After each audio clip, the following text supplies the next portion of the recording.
ሰላም እንደናችሁ ሁሉ ሰላም ነው ሁሉ ማን ነው ነጋ ሁሉ ሰላም ፈጣሪ ተመሰገነ ይሁን ዛሬም እንግዲህ ፈጣሪ ፈቅዶ እንግዲህ በሌላኛው ቪዲዮ ደግሞ ከች ብያለሁ ማለት ነው ዛሬ እንግዲህ ስፔስ ነክ በሆነ አንድ ጉዳይ ላይ ነው መረጃዎችን የማካፈላችሁ እሱም እንግዲህ ዛሬ ስለ ሳተላይቶች ነው ስለ ሳተላይት ነው ዛሬ መረጃ የማካፈላችሁ ማለት ነው እንግዲህ ስለ ሳተላይት እንዴት እንደሚመጥቅ ሳተላይቶች ጥቅማቸው አይነታቸው ወዘተ እንዴት በመድራችን ላይ በምህዋር እንደሚዞሩ በምን ያህል ርቀት ምድራችን ላይ እንደሚዞሩ ወዘተረፈ እንግዲህ ብዙ መረጃዎችን እንግዲህ ማካፈላችሁ ይሆናል ማለት ነው እንግዲህ ቪዲዮ ሁሉንም መረጃዎችን በአንድ ቪዲዮ አይደለም የሚጨርሰው ቢያንስ እንግዲህ ከሁለት በላይ በሆኑ ቪዲዮዎችን እንግዲህ ስለ ሳተላይቶችን በሚመለከት ሁሉንም መረጃዎችን እንግዲህ በቻልኩት አቅም እንግዲህ መረጃዎችን ላካፍላችሁ እሞክራለሁ ማለት ነው ዛሬ እንግዲህ በመጀመሪያው ዙር የምናደርገው አንድ ሳተላይት እንግዲህ ለምን ሳተላይቶች እንዴት ነው የሚመጥቁት አንድ የሆነ ነገርን ወደ ስፔስ ውስጥ የምንለቅበት ሂደት ምን ይመስላል የሚለውን አጥር ያለ በዩቲዩብ ላይ በመሰረት አርግተን ነው መረጃዎችን የማካፈላችሁ ማለት ነው በዚህኛው ቪዲዮ በሌላኛው እንግዲህ በክፍል 1 እና በክፍል 2 እንዲሁም ደግሞ በሚቀጥለው ቪዲዮ ደግሞ በሌሎችም በጽሁፍም እንዲሁም ደግሞ በ3D ሞዴሎች በመታገዝ እንግዲህ ስለ ሳተላይቶችን በሚመለከት እንግዲህ መረጃዎችን የማካፈላችሁ ነው የሚሆነው ማለት ነው አሁን በቀጥታ ወደ መጀመሪያው ቪዲዮ እናመራለን ማለት ነው እንግዲህ በእንትኖችን በመታገዝ ነው የምናደርገው በጽሁፎች አሉ እዚጋ ሰብታይትሎች አሉ ምንድነው የሚለው how do we launch things into space ይላል ምንድነው አንድ ነገሮችን ወይ ደግሞ የሆኑ ነገሮችን ወደ ስፔስ ውስጥ እንዴት ላውንች ልናደርግ እንችላለን እንዴት ማምጣቅ እንችላለን የሚል ከጥያቄ ነው ማለት ነው የሚጀምረው ይሄ ነገር አሁን ማውራላችሁ ሞር ስለ ሳተላይት ብቻ አይደለም ነገር ግን ከሳተላይቶችም አልፎ ስለ ስፔስ ክራፍቶችም ጭምር ነው ማለት ነው የምነግራቸው ምክንያቱም ስፔስ ክራፍት እና ሳተላይቶች almost they are the same similar ናቸው ተመሳሳይ ናቸው ነገር ግን የሚለያቸው ሳተላይት ሲባል እንግዲህ ምድራችንን በምህዋር የሚዞሩ የሰው ሰራሽ ሳተላይቶች ሲሆኑ ስፔስ ክራፍቶች ደግሞ የሚባሉት ደግሞ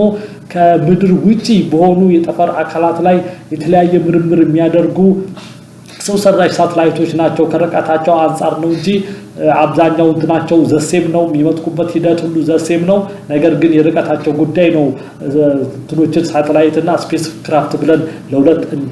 ለሁለት የምንከፍላቸው ማለት ነው ስለዚህ ስለ ሳተላይት ሳወራ በሌላ አባባል እንግዲህ ስለ ስፔስ ክራፍት ወይ ደግሞ ስለ ስፔስ ሸትልም እያወራው እንደሆነ በዛው እንግዲህ እንድትረዱኝ ጭምር ነው ማለት ነው እንግዲህ ምንድነው የሚለው ከታች how do we launch things into space ነገሮችን እንዴት ወደ ስፔስ ልናመጥቅ እንችላለን የሚል ከጥያቄ ይጀምራል ማለት ነው You've probably seen beautiful photos of Earth and other planets in our እዚህ ጋር እንግዲህ ምንድነው you have probably seen beautiful photos of Earth and other planets in our solar system ይላል እንግዲህ በተለያየ አጋጣሚዎች እንግዲህ ስለ ምድራችንና የሶላር ሲስተም ውስጥ የሚገኙ ፕላኔቶችን ውብ ፎቶዎችን እንግዲህ የማየት እድል አጋጥሟቸው ሊሆን ይችላል ይላል solar system those photos were often captured by spacecraft robotic explorers doing their work እንግዲህ እነዚህ ፎቶዎች ይላል those photos were often captured by spacecraft ይላል እንግዲህ እነዚህ ፎቶዎች ከየት መጡ ስንል እንግዲህ እነዚህ ፎቶዎች እንግዲህ ወደ ስፔስ ክራፍት በሚመጥቁ በእነዚህ ስፔስ ክራፍቶች አማካይነት የተነሳ ፎቶ ነው ይላል እንግዲህ እነዚህ የፎቶዎች ምንጭ ማለት ነው far away from Earth በጣም ርቀው እነዚህ ስፔስ ክራፍቶች ደግሞ በጣም ከመሬት በጣም ርቀው ነው እንግዲህ ምድራችንና ሌሎች ፕላኔቶችን ፎቶ አንስተው እነዛን ፎቶዎች ወደ ምድር በመላክ እነዛን ፎቶዎች እንግዲህ በተለያየ ነገር በቴሌቪዥን ሊሆን ይችላል በኢንተርኔት ሊሆን ይችላል ልናያቸው የምንችልበት ምክንያት ምንድነው እነዛ የፎቶዎቹ ምንጭ ምንድናቸው እነዛ ስፔስ ክራፍቶች ከመሬት በጣም ርቀው ምድራችንና ፕላኔቶችን ያነሷቸው ፎቶዎች ናቸው ማለት ነው How exactly do we send these spacecraft so far away ስለዚህ ጥያቄው እነዚህን ስፔስ ክራፍቶች እንዴት ከመሬት በጣም ርቀው ያሉትን ስፔስ ክራፍቶች እንዴት ልናመጥቃቸው እንችላለን የሚለው ነው ማለት ነው Well it starts with a rocket ስለዚህ ይሄ ነገር የሚጀምረው ከምንድነው ማለት ነው ከሮኬት ይጀምራል ማለት ነው ስለዚህ አሁን እዚህ ላይ አቆማችሁና ይሄ ደግሞ ሮኬት ደግሞ ምንድነው ፕሮሰሱ ምንድነው የሚለው ደግሞ በሌላኛው ቪዲዮ ደግሞ የምናይ ነው የሚሆነው ማለት ነው አሁን ወደ ሌላኛው ቪዲዮ ደግሞ ወስዳቸዋለሁ ማለት ነው Blueprints are used whenever someone designs a project like this rocket and wants to እንግዲህ ሮኬት የሚባለው ነገር እንግዲህ በተለምዶ ሮኬት የምንለው ነገር በተለምዶ ይሄ ነው ይሄ ነገር ነው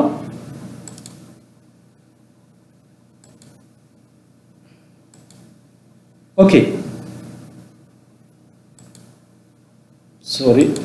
Oh wow! It looks like a blueprint for a rocket ship. Yes, that's right. Blueprints are used whenever someone designs Okay. ሮኬት ደግሞ አሁን ቅድም እንግዲህ ምንድነው እነዛን ስፔስ ክራፍቶች እንግዲህ ወደ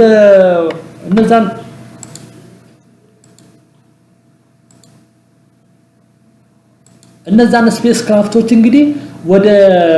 ከመሬት ውጪ በጣም ርቀው ሄደው ስለምድራችንና ስለሌሎች ፕላኔቶች እንግዲህ መረጃዎችን ፎቶዎችን ቪዲዮዎችን ቀርጸው እንዲልኩልን ለማድረግ የሚያስችለው እንግዲህ በእነዛ ሮኬቶች ወደዛ ለናመጥቅበት ምንችልበት መንገድ አንዱ ምንድነው ማለት ነው ይሄ እንትን በዚህ በሮኬት አማካይነት ነው ማለት ነው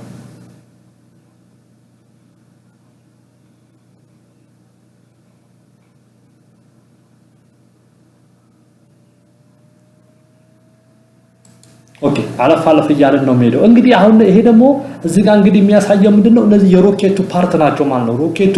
ኢንስቶል ሲደረግ እነዚህ ፓርቶቹ ናቸው ማለት ነው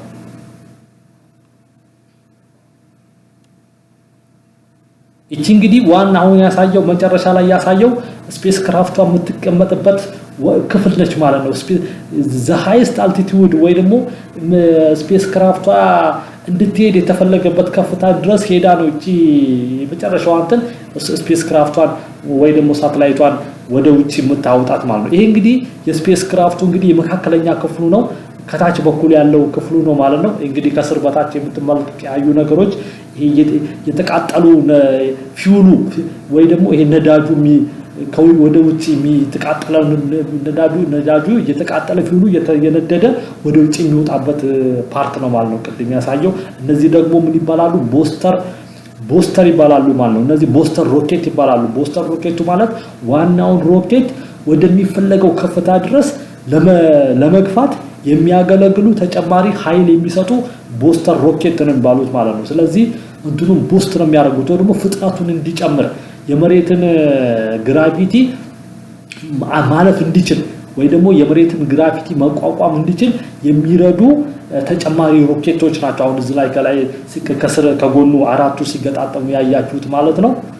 እነዚህ እንግዲህ ሌሎች ሁሉ ከላውን ሲገጣጠሙ ምታቸው እንግዲህ የሮኬቱ ክፍሎች ናቸው ማለት ነው እነዚህ ሁሉ ተገጣጥመው ነው ማለት ነው ሮኬቱ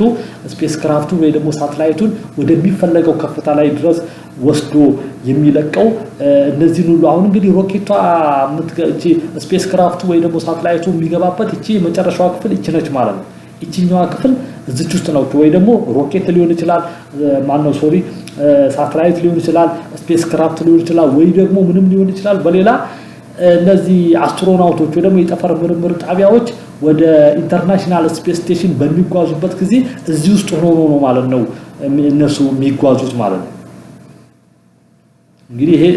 እንዴት እንደሚገጣጠም ነው እያሳየ ያለው ማለት ነው